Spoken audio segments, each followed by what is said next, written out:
Vendet evropiane raportuan më shumë se 10.000 vdekje shtesë gjatë valës rekorde të nxehtit që përfshi kontinentin në fund të qershorit, treguan të dhënat zyrtare.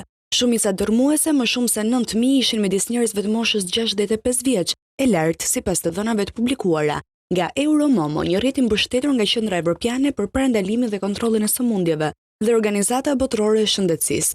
Nxehtësia ekstreme mund të vrasë duke shkaktuar goditje nga nxehtësia ose duke rënduar sëmundjet kardiovaskulare dhe të frymarrjes, më të moshuarit ndër më të prekshmit. Shumica dërmuese, më shumë se 9.000 ishin midis njerëzve të moshës 65 vjeç e lartë sipas të dhënave të publikuara nga Euromomo, një rrjet i mbështetur nga Qendra Evropiane për parandalimin dhe kontrollin e sëmundjeve dhe Organizata Botërore e Shëndetësisë. Nxehtësia ekstreme mund të vrasë duke shkaktuar goditje nga nxehtësia ose duke rënduar sëmundjet kardiovaskulare dhe të frymarrjes, më të moshuarit ndër më të prekshmit. Të kesh këtë lloj bilanci në këtë kohë të vitit është e pazakontë.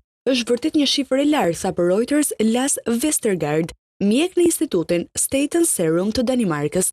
Është e vështirë të shpjegohet kjo vdekshmëri e lartë shtesë me asgjë tjetër përveç nxehtësisë ekstreme, shton Vestergaard. Shkencëtarët kanë thënë se vala e të nxehtit në fund të qershorit do të kishte qenë pothuajse e pamundur pa ndryshimet klimatike të shkaktuara nga njeriu, të cilat po i bëjnë valet e të nxehtit më të shpeshta dhe më intensive. Të dhënat të mbledhura nga statistikat kombëtare të vdekshmërisë në 27 vende evropiane përfshinin vdekje shtesë nga të gjitha shkaqet, jo vetëm ato që lidhen me të nxehtin, gjatë javës nga 22 deri në 28 qershor, kur vala e të nxehtit arriti kulmin në Francë, Spanjë, Britani dhe vende të tjera. Por shkencëtarët thanë se nuk ishte faktorë të tjerë të njohur që do të kishin kontribuar në rritjen me 10.650 vdekje shtesë në atë javë.